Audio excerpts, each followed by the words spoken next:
Amém. Graça e paz, irmãos. Amém. Glória a Deus. Queridos, vamos compartilhar a palavra de Deus nessa noite. 1 Samuel, capítulo 21. 1 Samuel, capítulo 21, a partir do verso 1. 1 Samuel 21, a partir do verso 1.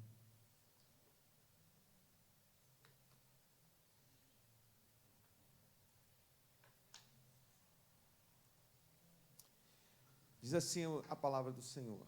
Então veio Davi a Nobe, ao sacerdote Aimeleque. Aimeleque, tremendo, saiu ao encontro de Davi e disse-lhe: por que vens só e ninguém contigo? Respondeu Davi ao sacerdote Aimeleque: o rei deu-me uma ordem e me disse: ninguém saiba porque te envio e de que te incubo. Quanto aos meus homens, combinei que me encontrassem em tal e tal lugar. Agora, que tens à mão? Dá-me 5 pães, ou o que se achar. Respondendo o sacerdote a Davi, disse-lhe: não tenho pão comum à mão, há, porém, pão sagrado, se ao menos os teus homens se abstiveram das mulheres. Respondeu Davi ao sacerdote e lhe disse: sim, como sempre, quando sai a campanha, foram-nos vedadas as mulheres, e os corpos dos homens não estão imundos. Se tal se dá em viagem comum, quanto mais serão puros hoje. Deu-lhe, pois, o sacerdote o pão sagrado, porquanto não havia ali outro, senão os pães da proposição, que se tiraram de diante do Senhor, quando trocados no devido dia por pão quente. Achava-se ali naquele dia um dos servos de Saul, detido perante o Senhor, cujo nome era Doeg, edomita, o maioral dos pastores de Saul. Disse Davi a Aimeleque: não tens aqui a lança, a mão, não tens aqui a mão lança ou espada alguma? Porque não trouxe comigo nem a minha espada, nem as minhas armas, porque a ordem do rei era urgente. Respondeu o sacerdote: a espada de Golias, o filisteu, a quem mataste no vale de Elá, está aqui, envolta num pano detrás da estola sacerdotal. Se a queres levar, leva-a, porque não há outra aqui senão essa. Disse Davi: não há outra semelhante. Dá-ma. Agora no capítulo 22, irmãos, a partir do verso 6, tem outra narrativa aqui. Ouviu Saul que Davi e os homens que o acompanhavam foram descobertos. Achando-se Saul em Gibeá, debaixo de um arvoredo numa colina, tendo na mão a sua lança e todos os seus servos com ele, disse a todos estes: ouvi, peço-vos, filhos de Benjamim, dar-vos-á também o filho de Jessé, a todos vós, terras e vinhas, e vos fará a todos chefes de milhares e chefes de centenas, para que todos tenhais conspirado contra mim? E ninguém ouve que me desse aviso de que meu filho fez aliança com o filho de Jessé. E nenhum dentre vós a que se doa por mim me participe que meu filho contra mim instigou a meu servo para me armar ciladas, como se vê neste dia. Então respondeu Doeg, o edomita, que também estava com os servos de Saul, e disse: vi o filho de Jessé chegar a Nobe, a Aimeleque, filho de Aitube. E como Aimeleque, a pedido dele, consultou o Senhor, lhe fez provisões, e lhe deu a espada de Golias, o filisteu. Então o rei mandou chamar Aimeleque, sacerdote, filho de Aitube, e toda a casa de seu pai, a saber, os sacerdotes que estavam em Nobe. Todos eles vieram ao rei. Disse Saul: ouve, peço-te, filho de Aitube. Este respondeu: eis-me aqui, meu senhor. Então lhe disse Saul: por que conspirastes contra mim, tu e o filho de Jessé? Pois lhe deste pão e espada, e consultaste a favor dele a Deus, para que se levantasse contra mim e me armasse ciladas, como hoje se vê. Respondeu Aimeleque ao rei e disse: e quem entre todos os teus servos há tão fiel como Davi, o genro do rei, chefe da tua guarda pessoal e honrado na tua casa? Acaso é de hoje que consulto a Deus em seu favor? Não, jamais impute o rei coisa nenhuma a seu servo, nem a toda a casa de meu pai, pois o teu servo de nada soube de tudo isso, nem muito nem pouco. Respondeu o rei a Eimeleque: morrerás tu e toda a casa de teu pai. Disse o rei aos da guarda que estavam com ele: volvei e matai os sacerdotes do Senhor, porque estes estão de mão dadas com Davi, e porque souberam que fugiu e não me o fizeram saber. Porém, os servos do rei não quiseram estender as mãos contra os sacerdotes do Senhor. Então disse o rei a Doeg: volve-te e arremete contra os sacerdotes. Então se virou Doeg, o edomita, e arremeteu contra os sacerdotes, e matou naquele dia 85 homens que vestiam estola sacerdotal de linho. Também a Nobe, cidade destes sacerdotes, passou a fio de espada homens e mulheres, e meninos, e crianças de peito, e bois, e jumentos, e ovelhas. Bom, irmãos, essa é uma história que até aqui realmente trágica, triste, mas que não começa aqui, não começou aqui. Como tudo, né, na vida, tem um início, tem um motivo, tem algo que move e dá o começo das coisas. E o que começa tudo isso aqui, toda essa tragédia, foi o coração de um homem, foi o espírito de um homem chamado Saul, que era rei, um rei que Deus separou, que Deus ungiu, que era filho de um fazendeiro, né, de uma tribo pequenininha de Israel, chamada tribo de Benjamim, uma das menores tribos de Israel, e Deus ungiu ele como o primeiro rei dessa nação chamada Israel. Mas Deus, depois que Saul se desviou de algo de Deus, Deus disse que aquela unção ia para outra pessoa, e Deus escolheu Davi. E Davi é considerado um homem segundo o coração de Deus. Mas eu já vou dizer que Davi não era um santo. Santo que eu quero dizer, a gente tem uma imagem de santo assim, né? Santo que eu quero dizer é alguém perfeito. O conceito de santidade que nós entendemos é a perfeição. Não é um sentido só religioso de alguém né, muito puro, muito, sei lá, sobrenatural, tudo isso daí que povoa o imaginário da gente, das pessoas. A vida santa é uma vida de perfeição. Perfeição não em sentido aos critérios humanos, porque os critérios humanos não são santos, porque não são perfeitos. E nem humanos, porque o ser humano já nasce imperfeito. Nenhum ser humano nasceu perfeito. Todos nascem perfeitos, que a Bíblia chama de todos pecaram. E pecado é imperfeição. Se você quiser entender pecado, não só no sentido também do senso comum, o que é o senso comum? Quando a gente pensa em pecado, nossa, pecado é realmente algo que ofende a Deus, algo que ofende o próximo, mas existe uma conotação assim no pecado já muito definido, né, na cabeça da gente também, e muito ligado às vezes a questões morais. É uma moralidade que a própria sociedade criou, certo? Então o pecado, é claro que tem a ver com a imoralidade, não quer dizer que o pecado não interaja com a imoralidade, mas a imoralidade é efeito e não é causa. A causa de haver imoralidade dentre os pecados, porque são vários outros pecados, não é só os pecados imorais, mas parece que só se fala quando se fala de pecado, vem, nossa, eu não fiz isso, né? Não fez isso, mas fez aquilo, mas fez aquilo outro. E esses conjunto de coisas é porque o ser humano é imperfeito. Ele não anda na perfeição, ele não é que não anda na perfeição, ele não nasce dentro dele a pensamentos perfeitos. Nós precisamos sempre de Deus para andarmos no caminho da perfeição. Preste atenção, andar no caminho da perfeição não é a mesma coisa que ser perfeito, mas há uma diferença entre andar no caminho do pecado e andar no caminho da perfeição. Pela lógica, se eu ando no caminho do pecado, eu só vivo pecando. Mas se eu procuro andar no caminho da perfeição, eu vou ter parâmetros e vou querer, pela fé e pela graça de Jesus, me manter ali. Então, mesmo não sendo aí não santo no sentido absoluto de perfeito, mas eu estou no caminho da perfeição. E não posso dizer, não estou no caminho do pecado, porque lá não tem como sair. A única saída do caminho do pecado, da imperfeição, é através de Jesus.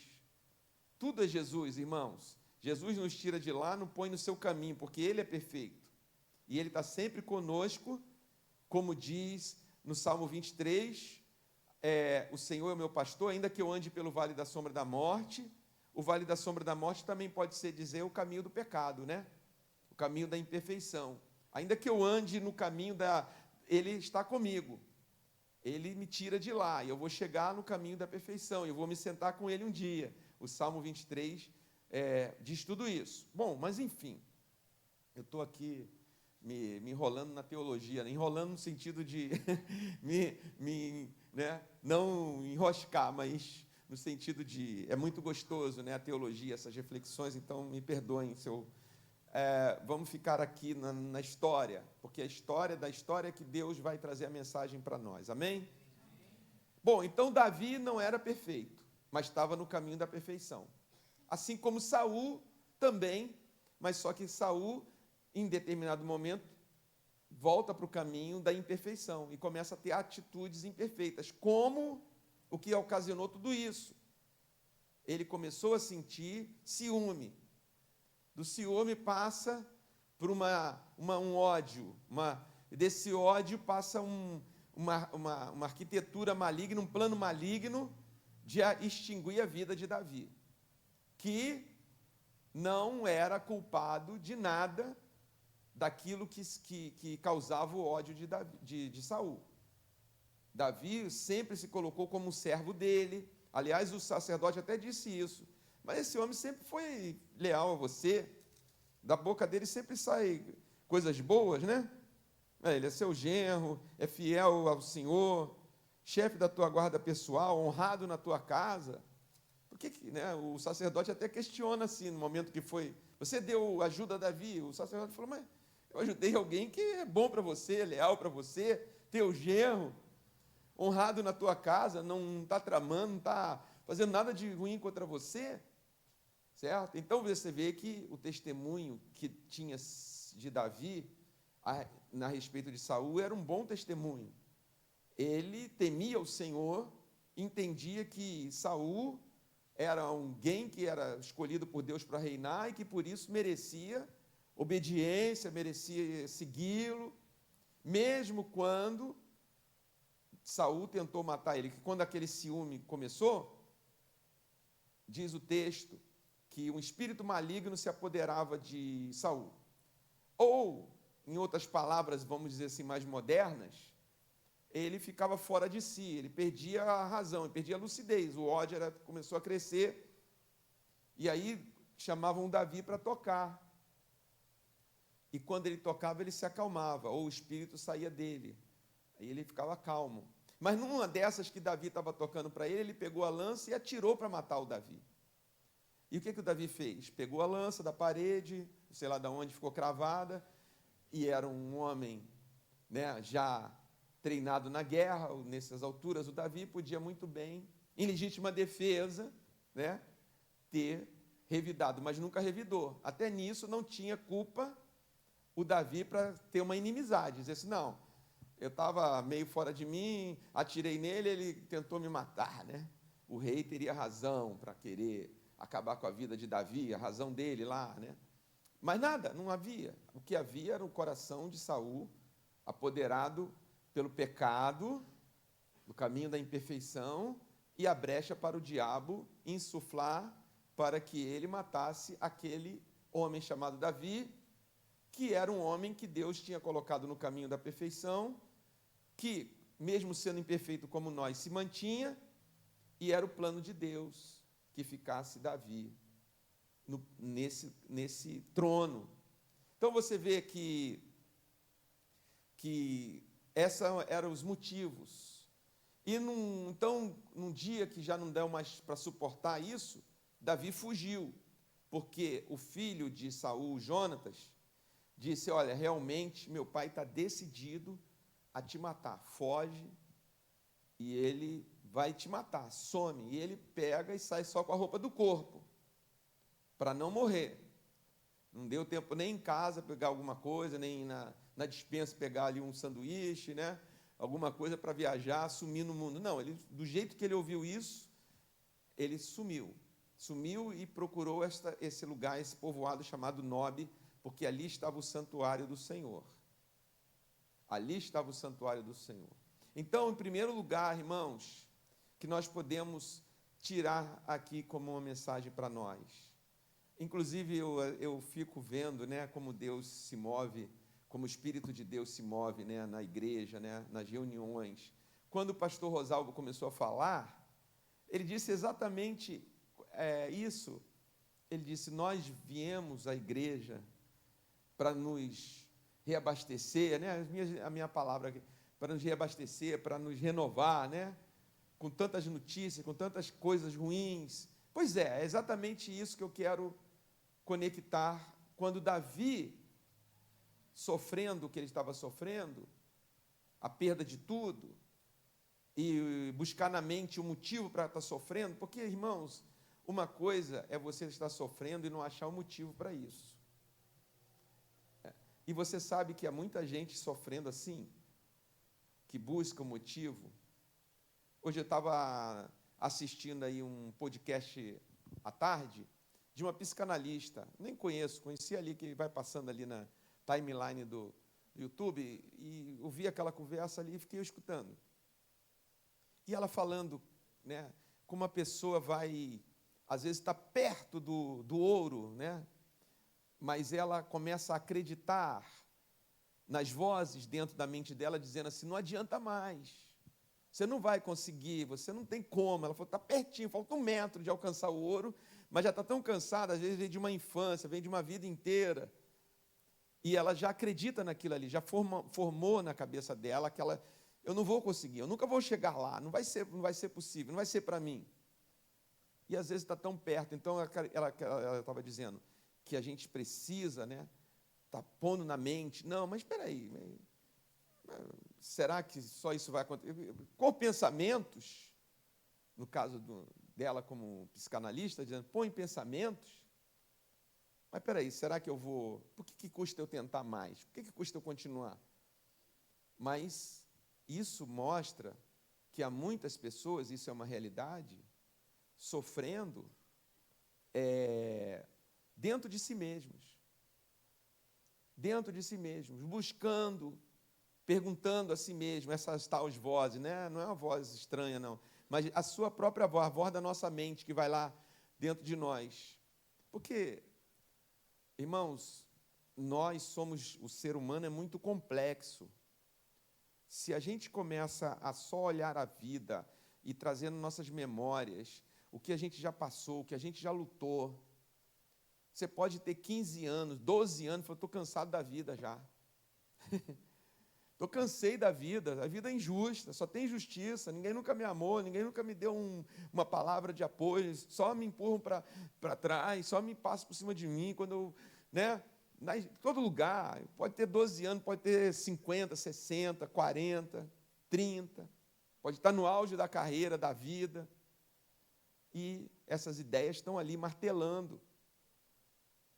Essas ideias estão dentro, e a pior coisa é você pensar e querer achar uma causa e não achar uma causa, certo? Por que estão me perseguindo? Por que fazem isso comigo? Isso é um sofrimento muito grande. E a gente tem que sair desses pensamentos, porque ele pode nos aprisionar, irmãos. E se a gente fosse levar isso mais adiante aqui, não é o caso, porque eu não sou nem especialista nisso, mas por que há pessoas que você olha assim, né, fala: poxa, são admiráveis naquilo que fazem, e estão se suicidando? Porque aqui dentro, a própria mente da gente, o corpo, a mente, parece que tem uma coisa lá, se fosse assim, eletrônica, deve ter um dispositivo no nosso cérebro, fala assim: ó, Se cansar demais, desliga isso, né? Se der pane, então fica mandando uma mensagem para o cérebro: eu fracassei, eu acabei, eu nunca fui, eu não consigo, eu não sou. O cérebro vai e fala assim: pô, então esse corpo tem que parar. E aí eu acho que nesse sentido o nosso cérebro se torna nosso inimigo e conspira contra nós. Isso é meio doido o que eu estou falando, conspira contra nós, colocando em nós não o desejo de viver, o desejo de ser feliz, o desejo de conquistar, o desejo de continuar, o desejo de fazer. Isso é normal na vida, né? Isso é normal. E a gente começa a pensar que é o fim. E quando alguém olha para ali e fala assim, aqui é o fim da linha, se ele acredita nisso, o que ele vai fazer? Não estou justificando o suicídio, pelo amor de Deus, mas eu estou querendo aqui fazer uma leitura do que deve passar na cabeça das pessoas, que a gente não pode desprezar. Não, isso aí com água com açúcar você vai resolver. Não, isso é muito sério. Isso é muito grave, isso é muito sério. A gente tem que ter muita cautela, porque hoje, qualquer pessoa, por isso que fala, nossa, fulana, Beltrano, não, porque isso é como eu vejo assim, como uma epidemia. É uma doença invisível que ataca, que não tem vírus, não tem vacina, não tem um remédio, não vai comprar um remédio na farmácia. Me dá um remédio aí, porque esse pensamento que eu estou. Máximo pode tomar alguma coisa para parar de ter circuitos eletrônicos aí na cabeça, elétricos aí na cabeça, dos neurônios, para não sentir nada por um tempo, enquanto tem o efeito, etc, etc. Então, Davi estava sofrendo. E o que ele faz quando ele estava sofrendo? Ele procura o santuário de Deus. E é por isso que a gente vem à casa do Senhor. É por isso que essa palavra do início dele foi uma luva na mão. É por isso que a gente vem à casa do Senhor. Semanalmente. Às vezes a gente vem ouvir a mesma coisa, né?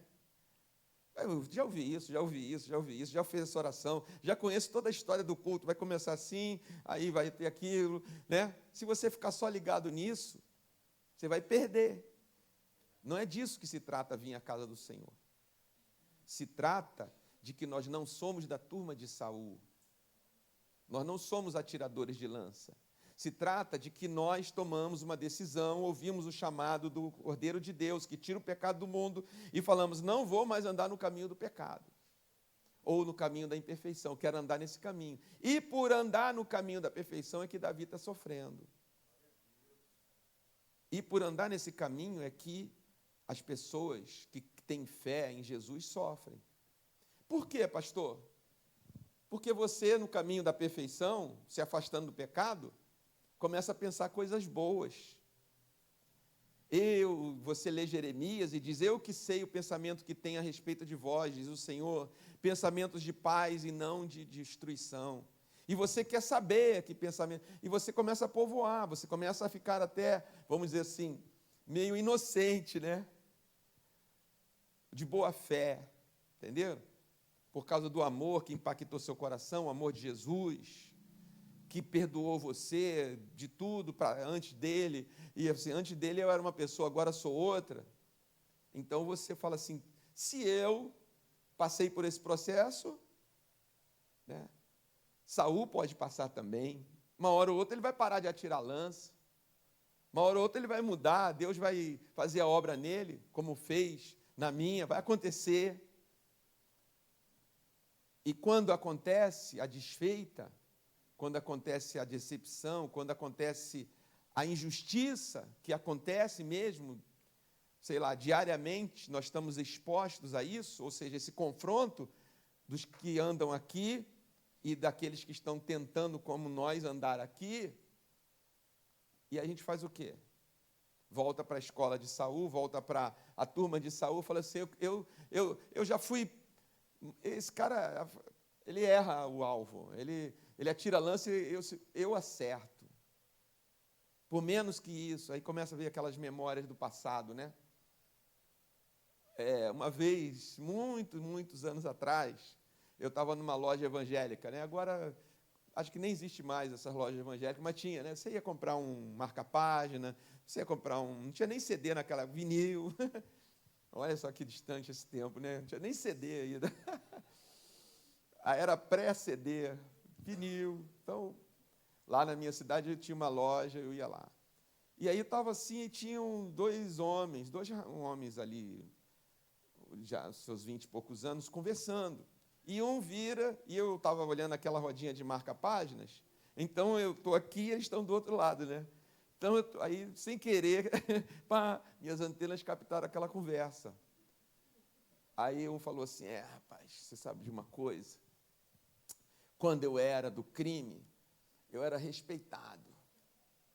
Eu era respeitado quando eu era do crime. Ninguém fazia isso comigo, não. Agora que eu sou crente, ficam pisando em mim e tal. Aquilo me marcou, porque eu vi que aquele homem estava numa luta, né? Se ele era do crime, né, assim, impunha aquele respeito, né, da arma dele, da criminalidade dele, e agora, sem arma, sem o nome, chegou aqui o chefe, chegou aqui o assessor do chefe.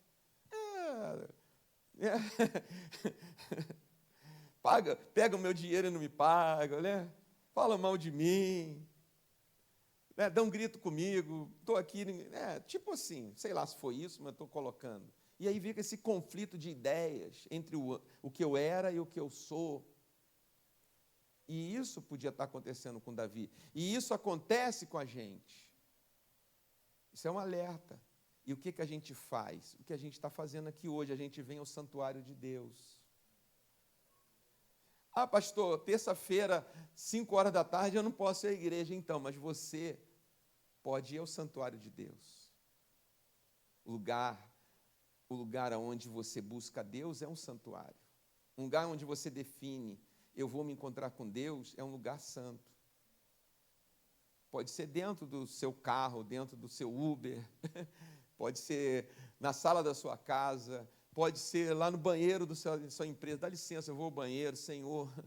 Aquele momento ali é um encontro com Deus, é o seu santuário. Você não tem que, nossa, eu vou à igreja mais próxima. Abre essa igreja que eu preciso entrar no santuário de Deus. Não estamos falando desse santuário feito por mãos humanas. Nós estamos falando do lugar onde Deus está marcado que Deus habita. Para nós é aqui hoje, é nesse momento. Glória a Deus, é a igreja que Ele falou. Nós viemos aqui. Há conflitos, há perseguições, há empurrões contra a nossa porta de suportar, para que a gente se renda, jogue a toalha e fale, eu me rendo, meu Deus não me defende. O Deus de Davi que ungiu ele, tirou ele lá, garoto, adolescente, pediu para ser rei, pediu para ser genro de ninguém, pediu para lutar contra Golias, pediu nada. Davi é como nós, não pedimos nada, e Deus deu tudo. E isso a gente teve aquele impacto, falou assim, isso se chama graça de Deus.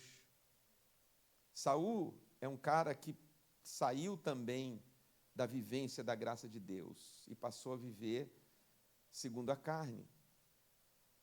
Então, ele procurou o santuário. E o que ele encontrou, o que ele buscou no santuário? O que ele pediu? Pediu pão. E o sacerdote disse, não tem pão. Porque os sacerdotes, naquele tempo, nesse santuário, eles seguiam a lei estritamente. E a lei dizia que os sacerdotes não teriam plantação, não fariam comércio, não teriam nenhuma outra profissão, eles viveriam do ofício, do sacerdócio. O que significa? Bom, pela lei tem que colocar o pão da proposição, eram 12 pães representando as tribos de Israel que se colocava no lugar santo. Tinha o altar aqui, aí passava uma cortina, tinha a mesa da proposição, o candelabro de 7 pontas e o altar do incenso. Então, esse pão ele era trocado. Eles abasteciam, esse pão estava ali representando essa oferta ali para Deus. Quando o pão envelhecia, trocava, e então ele pegava esse pão e se alimentava. Esse era o direito dele. Ele vivia, por isso que vivia do sacerdócio. Se fosse uma oferta de um carneiro, se não fosse uma oferta de holocausto, que não sobrava nada, era tudo queimado, ele tinha, segundo a lei de Levítico, tirar aquela parte lá. As entranhas são do Senhor, mas o pernil vai para o sacerdote. Né? Ele pode levar. Agora, essa oferta é holocausto, eu quero que queime tudo, fica tudo para Deus, então tudo para Deus será. Ele sacrificava o carneiro sem defeito e queimava. Está em Levítico capítulo 1, isso daí. Tudo isso está explícito lá. Então, Aimeleque era o sacerdote. Ele não tinha uma despensa, uma geladeira cheia de comida. Ele falou, pão não tem, mas tem o pão da proposição que foi tirado aí ontem. Então me dá esse. Agora veja, Davi chegou de uma maneira para o sacerdote também interessante, porque ele chegou com uma história. Quando o sacerdote foi ao encontro dele, falou, né, Davi, a essa altura, já tinha uma certa fama, matou Golias, era capitão do exército do rei, genro do rei. O que ele veio fazer aqui? Uma visita importante dessa, sem aviso, chegou aqui, quer alguma coisa de mim? Quer dizer, ele se sentiu intimado. Não, o rei me mandou. Entenderam? Ele, para não despertar suspeitas, inventou uma história. O rei me mandou. E mandou tão rápido que eu não tive tempo de fazer uma dispensa para sair nessa missão, uma missão ultra secreta, uma missão importante, urgente do rei, por isso que eu não tenho provisão. Você tem o que aí? Tem os pães. Então serve. E interessante aqui falar desse Aimeleque como sacerdote, porque se Davi é o cara que vai à igreja hoje e não é perfeito, porque ele inventa uma história, ele fala assim, se eu contar a verdade, ele vai dizer, pela lei eu não posso te servir, que você está fugindo do rei, você é um foragido, e eu que vou morrer também. Aliás, ele morreu também por isso, o Aimeleque. Ele, os 85 parentes dele, o sacerdote e outros inocentes. Então, ele tinha que saber. Então, ele falou, bom, você está servindo o rei, está aqui. Foi inocente. Davi não era inocente. Mas talvez no desespero de sobreviver, Davi nem tenha medido como fala, o que aquilo podia dar de resultado para aquele bondoso homem que o serviu. Agora, é interessante que esse ato de Aimeleque oferecer o pão para Davi, 1000 anos depois, exatamente 1000 anos depois, Jesus vai interpretar. Porque quando era um sábado e os discípulos de Jesus estavam colhendo as espigas, os fariseus apontaram o dedo para Jesus e falaram assim, viu, você é falso, mestre, porque teus discípulos estão colhendo espigas no sábado. E é proibido pela lei fazer qualquer coisa, colheita, qualquer plantar, colher, tudo no sábado. O que Jesus respondeu em Mateus 12? Jesus disse, vocês não leram que Davi entrou no santuário e comeu o pão sagrado? Ora, disse Jesus, o sábado foi feito por causa do homem, e não o homem por causa do sábado. Então, Aimeleque é esse tipo de pessoa que tem a lei, mas ele não diz assim, não posso te dar esse pão porque ele é sagrado, só eu, sacerdote, posso comer. A única coisa que ele falou é o seguinte, os teus homens estão impuros, tiveram relações, porque não podia, segundo a lei, se tocar em coisa santa depois de uma relação sexual. Não, quando a gente sai nas batalhas, assim, na missão, a gente e todo mundo já está, todo mundo puro. Mentiu de novo, né? Então tá bom. Por quê? Porque Aimeleque deu este pão, e Jesus, 1000 anos depois, vai dizer, o que ele fez não foi errado. Errado é se ele tivesse pego o pão e dito, esse pão é sagrado, só o sacerdote pode comer. Sabe por quê? Porque o pão foi feito por causa do homem, e não o homem por causa do pão. A vida, Jesus está dizendo, é mais importante. No caminho da perfeição, Jesus não quer esmagar ninguém com a lei. Jesus quer que a gente, mesmo que a gente chegue com as nossas deficiências que ainda trazemos, e numa hora qualquer de desespero vem, mas Ele nos acolhe. Porque o mais importante para Jesus não é, né? Ele usava a camiseta, Jesus é top, e fez isso. De que adianta ele ir para o inferno com camiseta de Jesus? Jesus quer a salvação. E Jesus sabe, claro, muito, muito bem, que eu estou no caminho da perfeição. Eu não sou da escola de Saul, mas eu também não sei muita coisa. Eu não sei muita coisa que fazer diante disso. Eu sei que eu tenho que sobreviver. E cheguei assim no santuário. E quando chega no santuário alguém assim, ele deve ser recebido pelo sacerdócio com acolhimento, não com julgamento. Tinha um amigo que está na glória, o pai dele, eu conheci, não o pai, mas conheci a mãe, lá no Rio de Janeiro, uma família até muito querida. A mãe dele também está na glória agora, né? Uma irmã muito querida, uma senhora lá, daquelas, né, raiz da igreja lá, nossa igreja lá.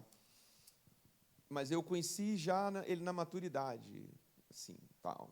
Então, ele era um militar reformado do exército, tal. E o pai dele era um pastor, como eu disse. Um pastor de um jeito, né? O jeito dele de ver as coisas e tal. Mas aí, então, ele falou assim, olha, a gente eram tantos irmãos, ia de trem para a igreja, né? Lá no Rio de Janeiro, né? Estou falando, ia de trem. E o que às vezes tinha de lanche era um bolinho. Eu até me lembrei daquele um bolinho que tinha um barzinho dentro das estações, e tinha, eu me lembro até desse bolinho, tinha um papel embaixo, você abria assim, um redondinho, vinha, parece que estava feito numa forma. E aquilo era o que a gente comia, né? Para ir para o culto. E o culto terminava tarde, e eles com fome. Então, dia de ceia, aí diz que tinha uma janelinha assim, que quando o pai terminava de ministrar a ceia, passava para lá, e ele, garoto, pegou um dia aquilo lá e começou a brincar de pastor, né?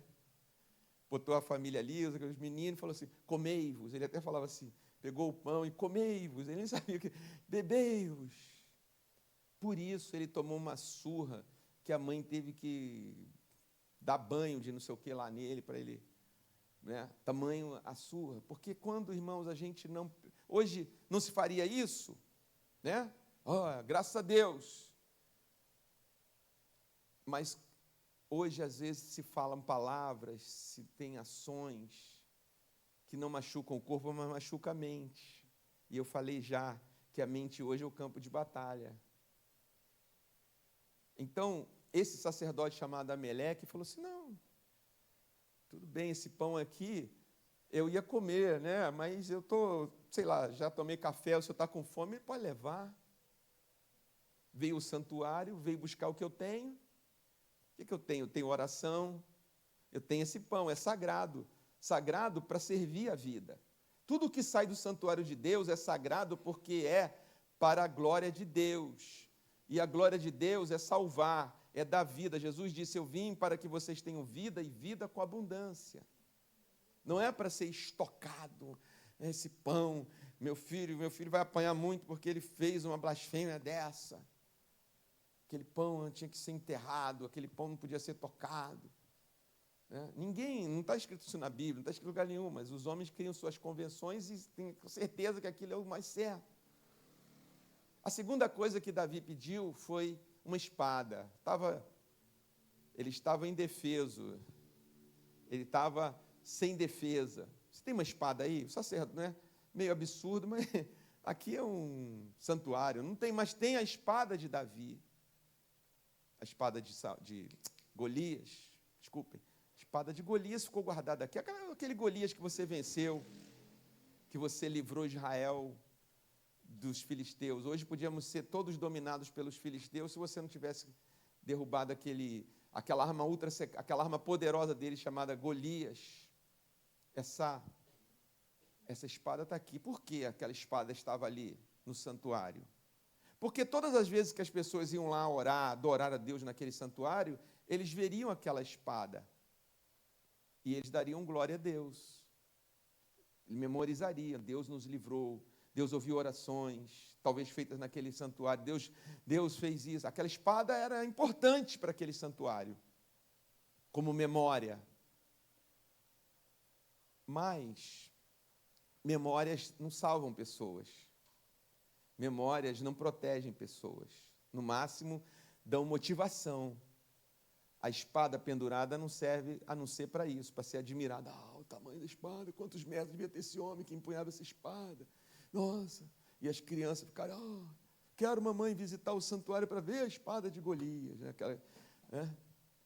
Ele pegou a espada e falou, Porque quando nós vamos ao santuário de Deus, nós somos nutridos, nós recebemos o pão. Nós somos também fortalecidos. Nós ganhamos energia com a palavra de Deus, porque a palavra de Deus ela é tanto pão quanto espada, a espada do Espírito, segundo Efésios. Nós entramos no santuário de Deus em crise, em choque, perseguidos, em luta de dois caminhos, do bem contra o mal, das trevas contra a luz, do nosso testemunho contra a perseguição do mundo, com tudo isso, aí nós somos nutridos com a palavra de Deus. É isso que o santuário de Deus nos oferece. E nós somos fortalecidos com a palavra de Deus, que nos empodera, usar um termo moderno, né? Nos dá poder. Nos dá poder para não sairmos mais desguarnecidos, desprotegidos, ameaçados, mas sairmos fortalecidos, protegidos pela palavra de Deus. Porque é isso que nos mantém no caminho da perfeição. E é claro que tudo isso, sem a presença do Espírito Santo, é só nós e a palavra. Precisa ter a palavra e precisa ter o Espírito Santo.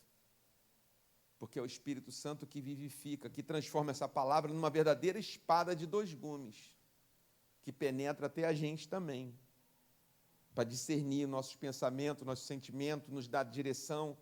Eu vou lá e mato Saul? Não faço isso não. Discernir o meu pensamento. Nossa, eu queria matar o cara. Não posso, eu sou de Jesus, eu vou continuar aqui. Deus, abençoa Saul, que ele não me encontre, mas também que eu não tenha mais vontade de matá-lo. Eu não sou mais do crime, né? Eu não sou mais da mentira, eu não sou mais da tramóia, da guerra, do jogar um contra o outro para me dar bem. Eu não sou disso. Estou levando prejuízo, mas não posso deixar que o prejuízo... Aliás, essa psicanalista falou até isso, que a gente é pressionado pelo externo também. O externo que manda essa mensagem, a gente capta e fala, é mesmo, as coisas não estão dando certo. Então, de que adianta ser de Deus e não ter defesa? De que adianta ser de Deus e não ter fé, não ter força? De que adianta ser de Deus e tomar prejuízo, ser bobo, ser mané, ser não sei o quê? Não, eu vou ser de Deus, vou ser um pouco Saul e um pouco Davi. No louvor eu vou ser igual Davi. Mas na astúcia, na malícia, no ódio eu vou ser igual Saul. Não sei como é que vai dar essa mistura, mas não pode. Não dá para conviver os dois.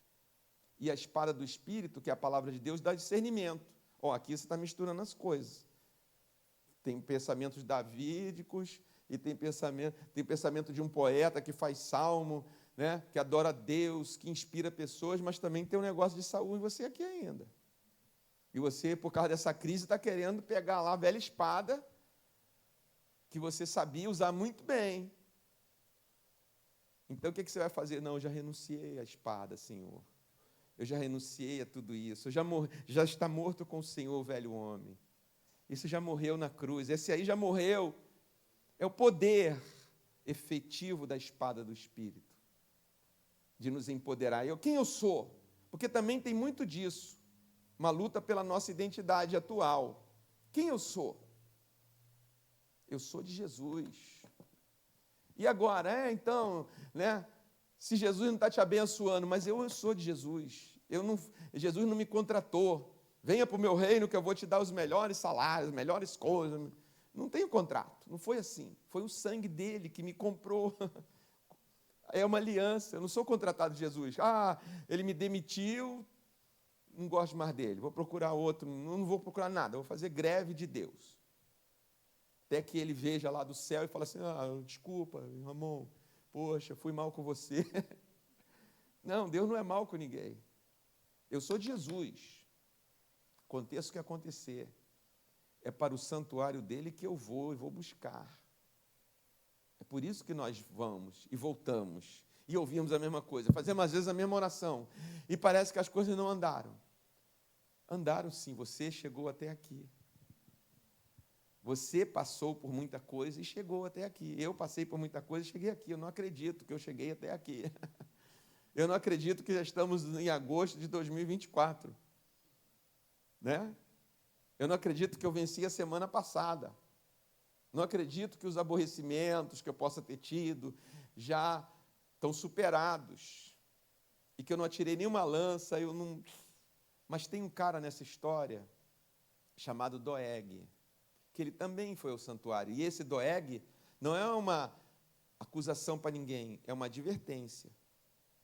Porque Doeg estava lá, antes de Davi, estava no santuário. Diz o texto que achava-se ali naquele dia um dos servos de Saul detido perante o Senhor. O que quer dizer detido perante o Senhor? Porque ele devia estar orando, fazendo um sacrifício. Ele era um crente, Doeg. Então, Davi nem desconfiou dele, é um irmão. Mas Doeg era da escola de Saul. E mesmo estando no santuário, não tinha saído disso ainda. Porque ele viu ali uma oportunidade. Espera aí, está errado. Sacerdote dando pão. Ele foi tão malicioso que ele não disse assim: ô Emelec, não é bom você mandar um mensageiro lá para o rei para saber se pode dar esse pão sagrado para um cara que não é sacerdote? Davi, conta mais a história aí, espera aí. Ele não era tão do lado da lei quanto ele parecia ser, porque pessoas oportunistas assim, eles usam a lei exatamente para acabar com a lei, com o espírito da lei. Porque mesmo a lei, ela é feita para salvar vidas, não é? Já pensou se não tivesse as leis do trânsito? O caos que seria? Passe no semáforo, passe nesse cruzamento a hora que você quiser. Olhou, é a minha vez, eu vou. Não tem vez de ninguém, a vez é de quem tiver o verde. E o vermelho pode ser quem for, tem que ficar paradinho esperando. Foi feito o que para isso? Para humilhar, para me... Não, foi feito para salvar vidas. Para uma senhora cruzar, uma pessoa cruzar, né? Um outro carro cruzar ali, e todo mundo ir, graças a Deus, para sua casa em paz. A lei é boa. Mas o Doeg não era da lei, mas ele vai usar a lei para ter vantagem pessoal. Esse é o espírito de Doeg. Está errado, mas eu tenho uma coisa preciosa, eu tenho uma informação boa. Doeg não atirava lança em ninguém, ele atirava a língua. Que eu não sei o que é pior, porque da lança eu posso me desviar. Estou vendo a lança, eu me desvio. Vê um cara ali grandão, pega um pedaço de pau, saio bem aqui, atravesso a rua com um pedaço de pau na minha direção, eu vou sair correndo, até eu cair de canseira. Ou ele. Mas a língua não tem como. Eu soube que... ele não vê a graça. Então, Davi fugiu, pegou, comeu, se alimentou, se fortaleceu, estava armado, foi para a caverna de Adulão, ficou lá escondido. Um dia, debaixo de um arvoredo, Saul reuniu seus assessores, seus principais, e está lá o Doeg. Será que vai ser hoje que aquela informação vai me dar lucro? Vou crescer? Foi, infelizmente foi. Porque o Saul falou: vocês não são tudo traíra, vocês podiam ter me entregue já Davi, ninguém viu Davi em lugar nenhum, não é possível que ninguém viu Davi para me trazer a cabeça dele, me informar. Chegou a hora que eu tenha ouro. A cabeça de Davi vai me dar muita vantagem nesse reino. A vida de Davi vai dar muita vida para mim, vai dar muita mordomia. Quem sabe aquela cadeira de Davi, do genro, vai ser minha. De agora em diante, Doeg, você vai ficar com a mulher de Davi, vai ser meu genro, vai ter a herança dele, tudo. Ou ter a confiança do rei. Vai ter uma hora que oportunista, estava no templo não, estava no santuário, mas o santuário, o santo não estava nele. Eu sei de uma coisa. Aimeleque, a língua, ele está tirando espada em alguém? Lança em alguém? Aimeleque pegou o pão, porque o meu amigo deve ter apanhado, porque algum Doeg foi lá e falou: pastor, sabe de uma coisa? O Rubem, o nome desse irmão era Rubem, o Rubem bem comeu o pão da ceia e ainda fingiu que era pastor, sabendo que o pastor, naquele jeitão dele, não ia tolerar isso, nem do filho. Né? Há uma diferença entre ser tolerante, mas a gente tem que ver que todos nós, uma vez, aqui na igreja aconteceu um fato, muitos anos atrás, que a igreja acontece muitos fatos, senão não era igreja, né? Aí eu liguei para um pastor amigo meu, mesmo turma do seminário, mas ele é um pouquinho mais velho que eu, sempre sereno, uma serenidade. Eu falei, vou conversar com o fulano. Eu falei, não, aconteceu isso, cara. Aí ele falou, Aí ele me deu uma palavra também inesquecível. Ele diz assim, sabe o que é interessante? Quando alguém chega a primeira vez, vem do pecado, vem do mundão, né? Aquele jeitão assim, né? Você sabe que essa pessoa está procurando Deus para receber um perdão, sei lá. A gente abraça, a gente não, né? Pode estar com o cheiro do pecado, a gente vai abraçar, vai passar aquele cheiro para a nossa roupa, né? A gente vai amar, vai conversar, vai tudo. A gente é tolerante. Mas quando um menino desse nosso, da igreja, peca, a gente não tem a mesma tolerância. A gente o trata, tem que sair daqui, que você não é mais dos nossos. Aquilo me marcou e fez com que fortalecesse o que já estava no meu coração, como eu ia tratar o caso. Como pastor e não como um acusador, porque acusador é o diabo. Sabe o que quer dizer diabo? Se você não sabia, vai saber agora. A palavra diabo vem do grego diávolos, que quer dizer o acusador dos irmãos. O diabo está na atmosfera só acusando. Procura, mandando os diabretes dele para todo lugar do mundo. Tragam informações para mim, tragam pecados. Né? Tragam pecados, tragam o que esse cara estava vendo na internet, o que ele faz, o que ele deixa de fazer. Que uma hora eu vou jogar diante de Deus dele. A hora que ele estiver em crise, eu vou dizer, você não pode mais. Olha o que você faz. A gente tem tudo filmado aqui, na Infernolândia. Está tudo lá. Entendeu? E se você disser que não vou tirar da Infernolândia, eu vou espalhar.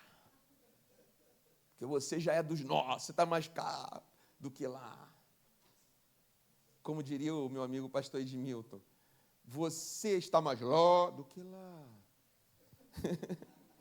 Você não é mais dele, você é dele. Aí, o acusador vence. Por isso que nós não podemos ter o espírito do acusador. A gente tem que ter o espírito do Aimeleque. Dá o pão, dá a palavra, dá o conforto. Arma a pessoa, no bom sentido, não é armar para dar uma espada, dar uma lança, vai lá e faz igual. Né? Dá um fortalecimento, dá um empoderamento espiritual. Né? Então Doeg aproveitou essa oportunidade maligna e falou, eu sei de coisa, Aimeleque, foi ele. Trair é o Aimeleque, deu comida, deu arma, até a espada nacional, símbolo nacional da nossa pátria, da nossa vitória, está na mão do teu inimigo, ó rei, que eu também é meu inimigo. Somos muito nobres. Então, deu o que eu li aqui. Inocentes morreram. Pessoas morreram. Davi se culpou, talvez, por resto da vida. Aquele pão custou a vida daquele bom homem, que só teve boa intenção. Custou a vida da família dele. É um preço muito alto. É um preço muito alto que se paga assim para servir a Jesus. Renúncias. Renúncias. Às vezes, pessoas vão ser feridas ao nosso redor por causa das nossas imperfeições, por causa das nossas... Como a gente não sabe lidar. Ninguém sabe... Irmão, vou dizer uma coisa, ninguém sabe lidar com a crise. Porque a crise é sempre diferente da outra, não é? Essa crise aí a gente fala assim, essa é a pior de toda a minha vida. Porque nunca houve isso. Então, eu não sei como fazer. Eu não sei. Não sei o que fazer agora. Com o que eu estou lidando hoje, eu não sei. Não sei o que fazer. Não vem com manual. Quando chegar nessa época que acontecer isso, faça isso. Vou lá no manual. Mas quando a gente procura ser sensível à voz de Deus, quando a gente busca o santuário de Deus, Ele vai falar o que fazer nessa situação, vai acalmar nosso coração. Eu vou morrer, Deus, essa crise vai acabar. Não vai morrer. A psicanalista, nada contra, ela dá a terapia que ela conhece, pense, tal. A gente diz, ore, ore. Encha-se de Deus, encha-se das promessas do Senhor, encha-se de um amém. Encha-se de algo que segure a sua vida em Deus. Para terminar, uma história antiga, lembra quando vinha aquelas, antes de WhatsApp, a internet ainda era bem, né, começando, aí a gente recebia e-mails, né? Uma vez o Clésio mandou esse e-mail para mim, da história de um homem, um alpinista, que era ateu, e então ele desce uma montanha e cai no escuro, está descendo e vem uma tempestade. E ali ele vê que vai morrer, né? Jogando ele contra as pedras, aquela corda ali, vai e tal. Aí ele, como todo mundo nessa hora, tem que ter um poder superior, né? Para me livrar. Deus, se você existe, você está aí, me livra dessa. A resposta de Deus foi, então solte essa corda e confie em mim. Não, mas eu sou alpinista, eu conheço as montanhas, eu conheço tudo. Se me jogar aqui, como? A lei da gravidade vai me matar, vai acontecer isso, não vai, nem Deus vai me salvar, o meu corpo vai, então eu vou morrer e vai me salvar, vou para o céu, a minha alma. Ficou agarrado, não confiou. Diz a história que no outro dia, a 1 metro do chão, encontraram o alpinista congelado. Morreu congelado, agarrado numa corda. Se ele soltasse, estava a 1 metro do chão, estava salvo. Mas ele preferiu acreditar no seu conhecimento, na sua expertise, ou melhor, na sua experiência, né, na sua coisa. Então, nós acreditamos no Senhor.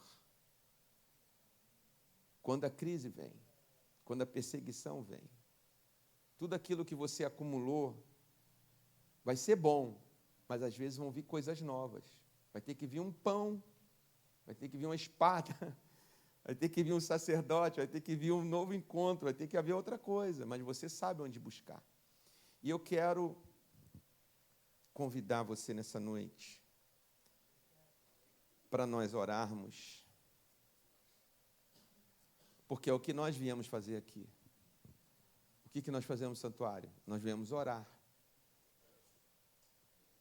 Nós não viemos pôr Deus, não viemos fazer promessa, porque promessa, Deus não precisa de promessa para fazer nada. Nós não viemos pagar para Deus. Nós não viemos fazer um sacrifício, que aqui não tem nem altar de sacrifício, ninguém trouxe uma vaca ali, um carneiro, né? Uma galinha para ser sacrificada, não tem mais isso para chegar a Deus. Então o que eu faço? O que eu faço que está dando hoje fala bug, né? Está dando um bug aqui, 1 mais 1 é 2, não é possível. Me respeitavam mais quando eu não era, né?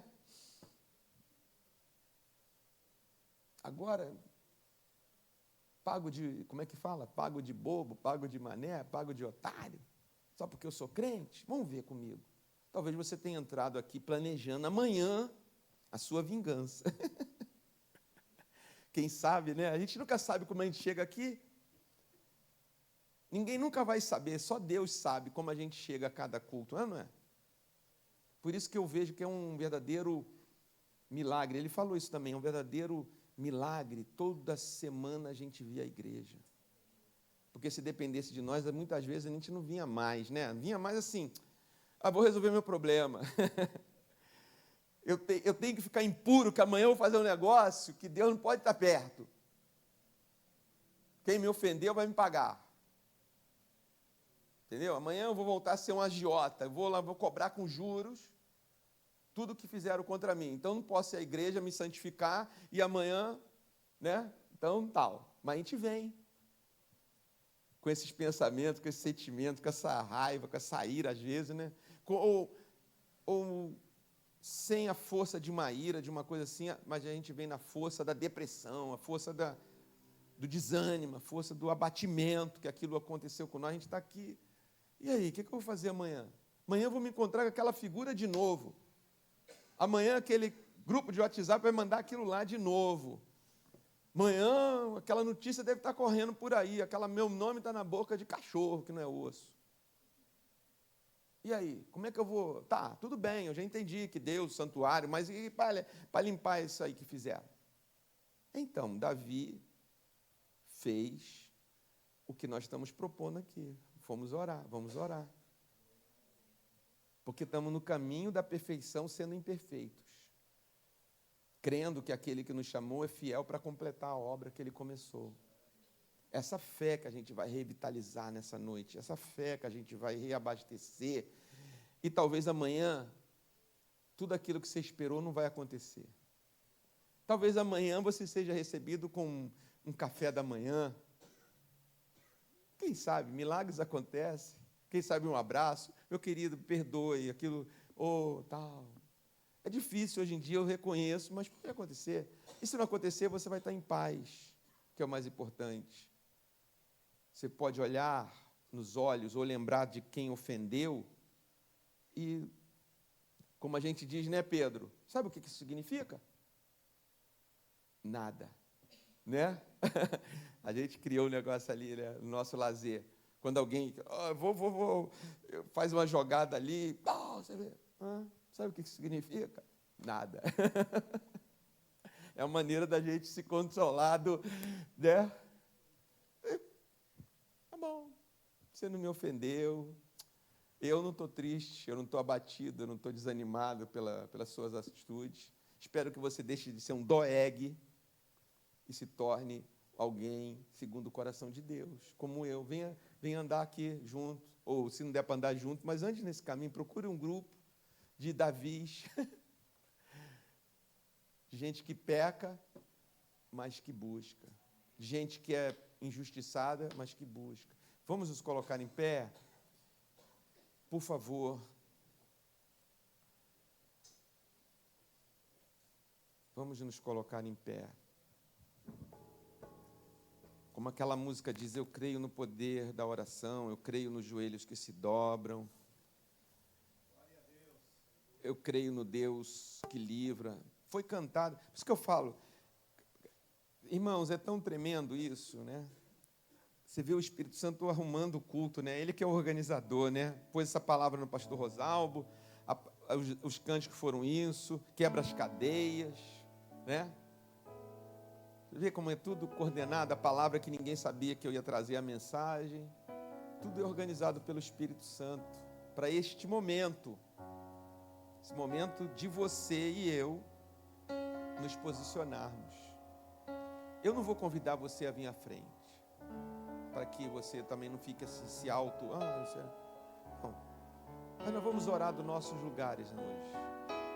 Nós vamos orar, porque foi isso que nós viemos fazer. E o motivo, a necessidade é sua. Talvez nada do que eu tenha falado se encaixou na sua necessidade, mas está bom. Mas é necessidade, então vamos orar. Ou no seu perfil, ou no seu momento, nos seus propósitos, nos seus pensamentos, nos seus planos, nos seus projetos que os sabores da vida estão travando, barrando. Você fala, mas só queria ajudar, só queria que isso aqui crescesse. Meus pensamentos estão alinhados com Jeremias, com pensamentos de paz e não de confusão. Estão criando confusão justo para mim. E quem mais apronta é mais honrado aqui. Não, tem alguma coisa errada, não importa. Você não está aqui para descobrir os mistérios do pecado humano.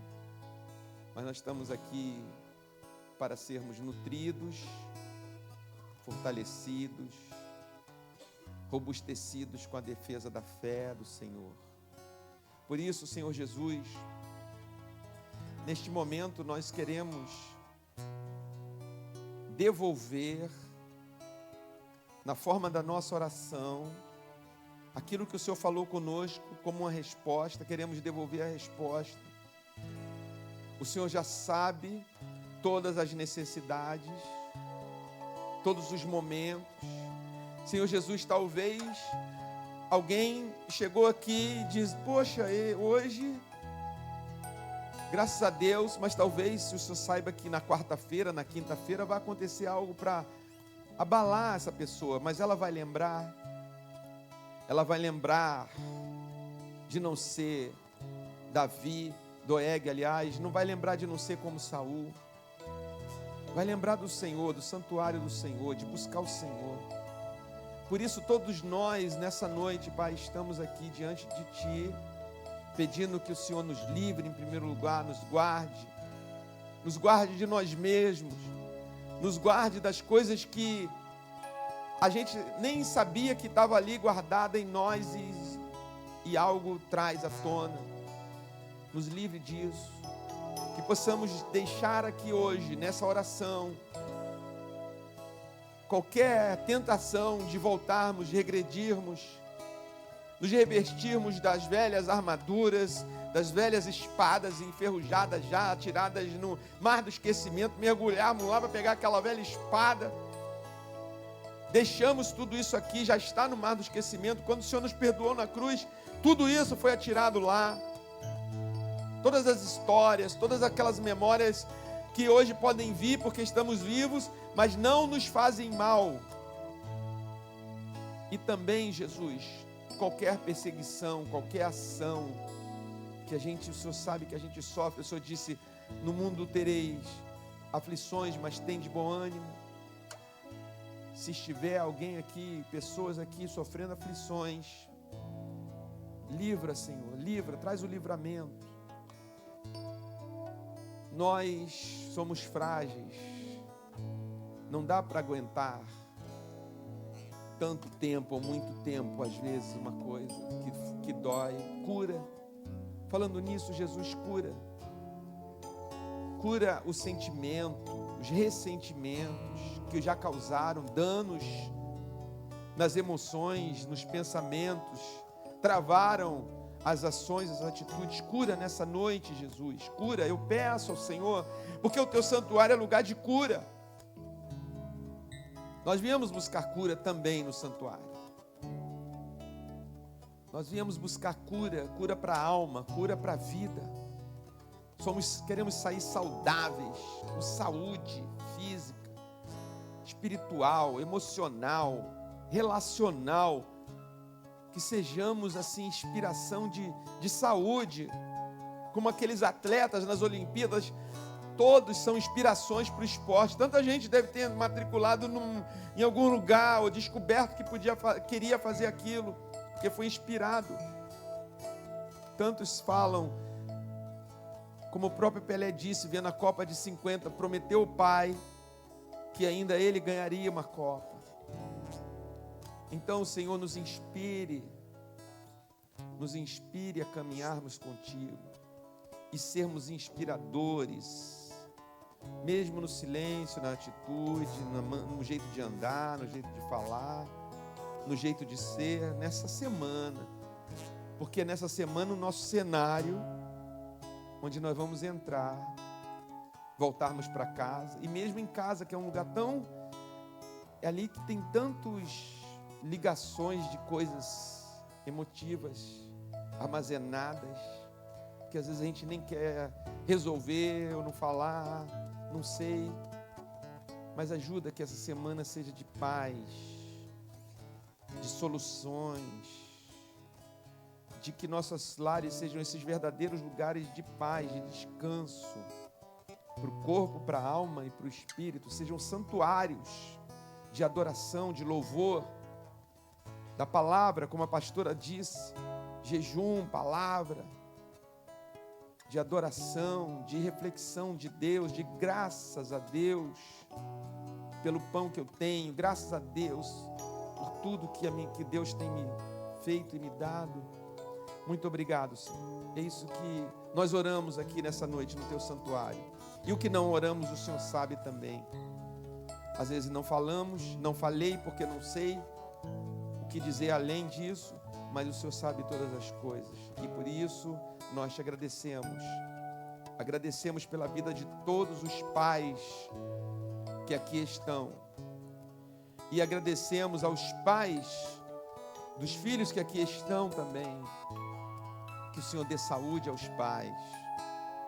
É um desafio a paternidade hoje, mas é graça do Senhor ser pai, e é graça do Senhor aprender na caminhada da perfeição para a perfeição, a sermos pais melhores, aprendermos com as nossas fraquezas, que precisamos da paternidade, sermos acolhedores, sermos mais aimeleques, sermos mais acolhedores com os nossos filhos, não ansiosos, não colocar neles pressão, ansiedade, o que seja, porque o Senhor não age assim com a gente.